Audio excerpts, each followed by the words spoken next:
quienes tienen que apoyar tengan la percepción correcta de los beneficios y la percepción correcta de los costos. Ahora bien, en los costos hay algo más que hacer bien el cálculo actuarial de la canasta del PEAS. Hay que preguntarse y hacer una especie de checklist respecto de si el país ya ha realizado todo lo posible en trabajar técnicamente al menos 5 o 6 cosas. Voy a dar ciertos ejemplos, ¿sí? Primero, si es creíble este PEAS en cuanto a que incorpora correctamente carga de enfermedad, criterios de vulnerabilidad financiera, participación u opinión representativa de ciudadanos, costo-efectividad. ¿Cuáles son los precios que estamos considerando? ¿Los de un sistema más integrado, solo los de la red pública? 3, ¿cuál es el estado de la oferta? ¿Tenemos ese diagnóstico de la capacidad de atención de la red asistencial para cumplir de verdad con estos derechos y que no sean letra muerta? ¿O corremos el peligro de multiplicar demandas judiciales, que también es una contingencia desde la perspectiva fiscal? ¿Tenemos claridad de cómo van a modernizarse los sistemas de información para que no exista fraude y se registre correctamente lo que es PEAS y no se desincentive lo otro? Hemos imaginado todos los costos administrativos de cumplir con las garantías. Lo dejo ahí. Algo básico, tenemos un estudio de economía política que mapee cómo sumar más aliados para esto. Entonces, estas son algunas preguntas bien básicas. No quiero aburrirlos más. Entonces, mi visión hoy, mirando hacia adelante y tratando de ser otra vez bueno, es que trabajemos el consenso político. ¿Ah? Eso es fundamental. ¿Ah? Eso es fundamental. Hay que trabajar el consenso político. Discusiones que no agregan hay que evitarlas. Discusiones que ayudan a clarificar beneficios son buenas. Van a abrir la mente de más personas y van a permitir que más allá de las cosas que se han prometido o firmado, o sea, esto tiene que haber sido parte del acuerdo nacional y miren a cuántos años estamos de eso, es decir, real voluntad política no ha habido. Van de la mano entonces este consenso político. Ojalá se haga más visible que hay un equipo que ha hecho, digamos, los estudios técnicos básicos, que ese equipo es interdisciplinario, que es creíble, que ese equipo tiene un mandato claro en cuanto a plazos y productos entregables, que incluso ese equipo va a hacer audiencias ciudadanas y va a complementar trabajos que seguramente ya hizo el MINSA, pero que no han sido quizás debidamente difundidos. Y lo dejo allí y quiero señalar que a las órdenes de ustedes quedo para futuras conversaciones en un ánimo constructivo. Hoy no es fácil, pero hay intenciones que en el futuro podemos hacer avanzar de manera más coordinada. Gracias.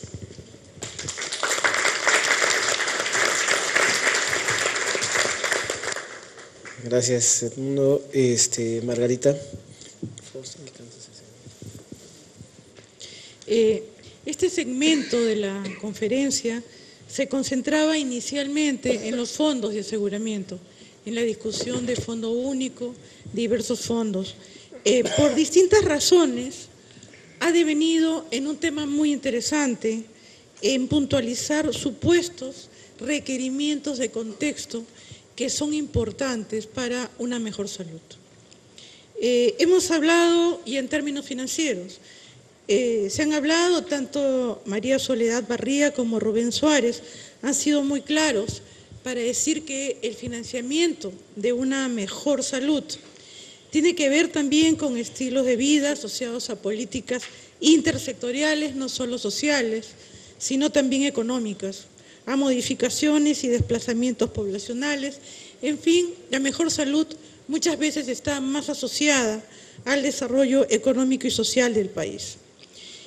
También se ha hablado de financiar la protección social en salud, y en ese marco de protección social deberíamos estar pensando cómo va el financiamiento de programas intersectoriales y la interacción de programas como Juntos, que es una de las mejores expresiones, el tema de pensiones no contributivas, programas nutricionales, entre otros.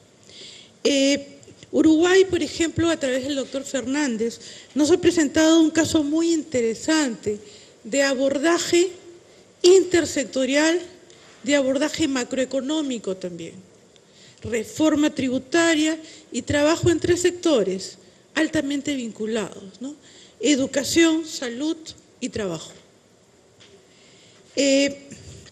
También pensar que el financiamiento de la atención sanitaria en general tiene que ver no solo con el aseguramiento, sino con recursos asignados a salud pública y a salud colectiva.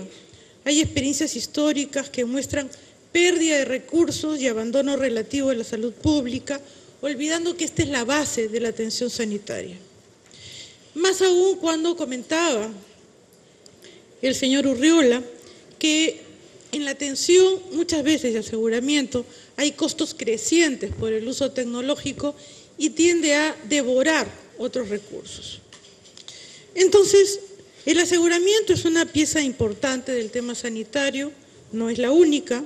El financiamiento es una pieza de un plan, no es el plan, es una pieza muy importante. Y cuando hablamos de financiamiento, y hablemos de financiamiento ahora del aseguramiento, pensemos que no solo debemos financiar el PEAS, sino financiar una reforma organizacional. Es decir, mayor financiamiento, pero bajo diversas modalidades y cambios. No es mayor financiamiento a tal como nos hemos estado moviendo hasta ahora. Entonces, en el tema de fondos, regresando al tema de fondos, podemos decir que el aseguramiento es previsión, que los fondos son su expresión financiera, que el agrupamiento de recursos financieros intangibles, por eso es un fondo, intangibles para otros fines, ¿no? Busca ser una instancia capaz de anticipar, capaz de pensarse a futuro, capaz de transparentar y responder los retos que se plantean a lo largo del tiempo para la atención de un grupo identificado de beneficiarios, ¿no? Con determinadas características demográficas, epidemiológicas, en relación a un conjunto de beneficios. Estamos hablando entonces que los fondos es una agrupación de recursos que está sostenida en un cálculo actuarial que implica además una reforma organizacional en la cual se instala el fondo, ¿no? Y en el caso peruano, si nos vamos rápidamente al caso peruano, hay 3 temas de discusión al respecto de los fondos. El fondo SIS para el régimen subsidiado, el fondo para enfermedades catastróficas y el fondo único que acaba de ser puesto en la mesa esta mañana por la autoridad sanitaria. Quisiera referirme a los 3 brevemente. En el caso del régimen contributivo, subsidiado por el SIS, el financiamiento es insuficiente. Está creciendo a un ritmo mucho menor al de las afiliaciones. Entre los años 2008 y 2009, el financiamiento crece en 4%, y los afiliados crecen en un 22%.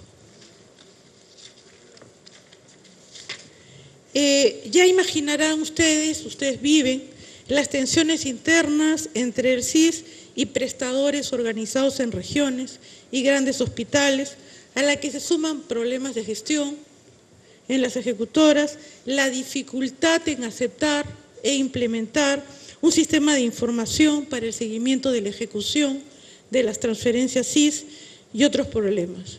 Eso nos lleva a admitir que estamos frente a un reto de mayor financiamiento en un modo distinto de operación. Y creo que es importante. El riesgo, quisiera agregar algo. Cuando uno compara el ENAO entre el año 2004 y el año 2009, donde acude la población afiliada al CIS, uno ve que hay una disminución porcentual en casi 10 puntos de la población que acudía al Ministerio de Salud en el año 2004 frente a la población CIS que acude en el año 2009 al Ministerio de Salud. No obstante, hasta ahora, los análisis estadísticos nos indican que el CIS sigue siendo un factor protector. Es decir, si yo comparo la población del decil más pobre en el Perú, la que cuenta CIS, con la población del decil más pobre del Perú, que no tiene CIS, separando urbano y separando rural, la población afiliada al CIS acude un mayor número de veces a los servicios de salud. Como motivos de no consulta, no da el motivo económico, da distancia, da problemas de calidad, da problemas de empatía. O sea, continúa siendo un factor protector. Pero no obstante, a un ritmo en el cual aumenta la afiliación, mucho más del que aumenta el financiamiento, el riesgo es la pérdida de credibilidad, no solo en el seguro, sino en el Estado. Y estamos hablando de pérdida de credibilidad en un mecanismo, el aseguramiento público, que es muy potente, por el cual hemos estado peleando durante algunas décadas y por fin el Estado peruano, gracias a una coyuntura especial, lo asume como una bandera. Entonces, por lo tanto, merece ser honrado, cuidado y trabajado como un proceso.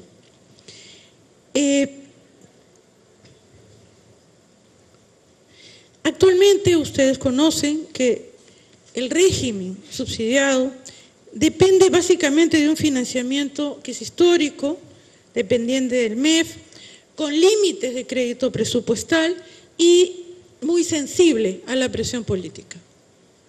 De lo que se trata entonces, y aquí comienza el tema del compromiso social y político, cómo va a financiar el Estado ese fondo, y se acaba también acabamos en la discusión de la presión tributaria, prioridades diversas, expectativas de crecimiento económico, pero también la contraparte.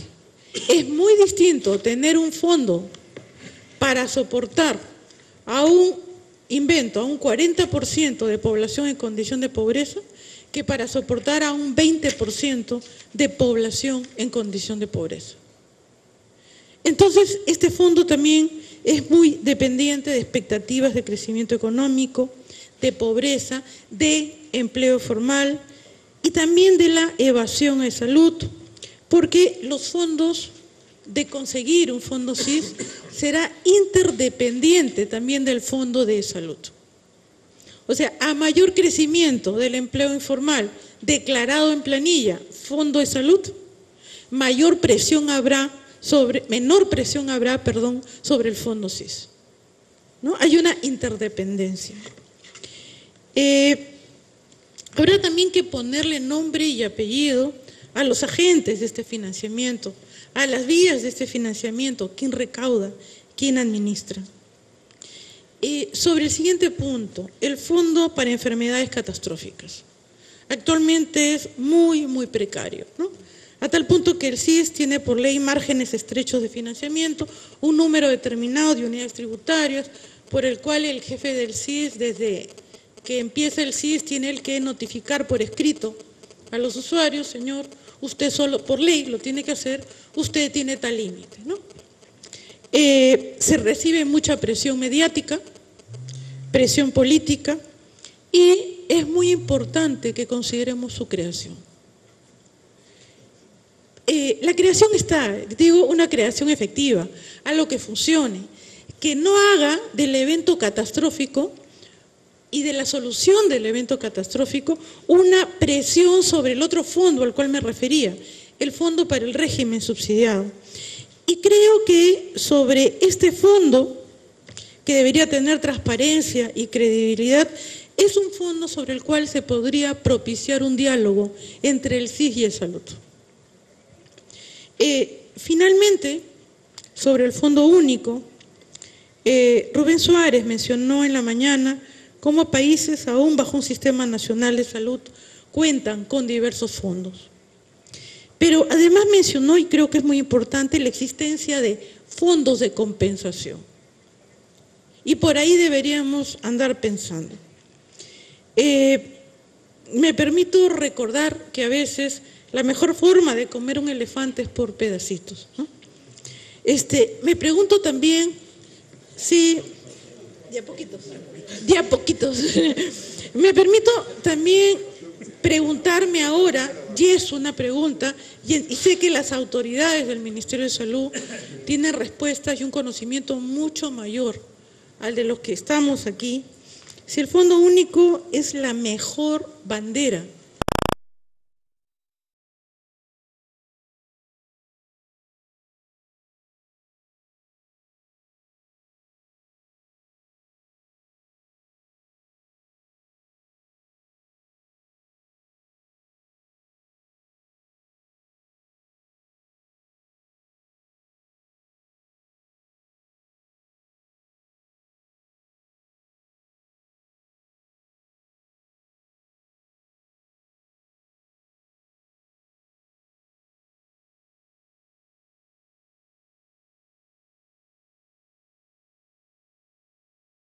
banderas.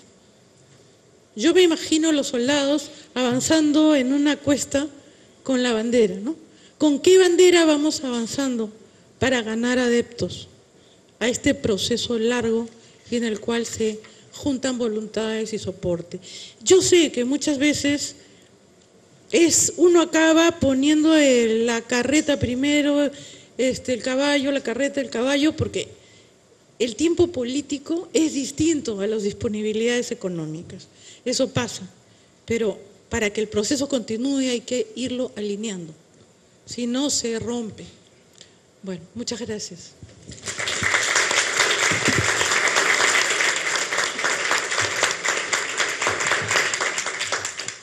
Muchas gracias, Margarita. Le toca el turno a Pedro. Buenas tardes. Quiero comenzar agradeciendo al Ministerio de Salud y a los expositores internacionales que han venido, que me han permitido aprender bastante. Muchas gracias por su participación y por la oportunidad de estar esta tarde con ustedes. Yo voy a ordenar mi exposición. No voy a ordenar mi exposición. Mi exposición voy a entrar con un enfoque conceptual y voy a hablarles de dos manadas de elefantes que están pasando delante de nuestras narices y que no las hemos visto. El enfoque conceptual, represento a Foro Salud, para Foro Salud siempre ha sido el derecho a la salud. Y el derecho a la salud, desde luego, tiene que ver con el aseguramiento universal en salud, porque una de las grandes barreras del derecho a la salud es efectivamente la barrera económica, eso lo sabemos, pero el derecho a la salud también implica otros elementos que yo sé que este es un evento específico, pero tal vez recordar que están los determinantes sociales de la salud y los temas de la promoción de la salud, tal vez recordar que están las otras barreras de acceso a la salud, tal vez recordar que están todos los temas de garantías y reparaciones y de la calidad de la salud, solamente para recordar que esos elementos no quisiéramos que se dejen totalmente de lado, ¿no? Ahora, desde el punto de vista, insisto en el tema de derechos, porque desde el punto de vista, creo que el gran cambio filosófico, conceptual de abordar el tema de los derechos es si comenzamos la discusión desde los sistemas o desde la gente.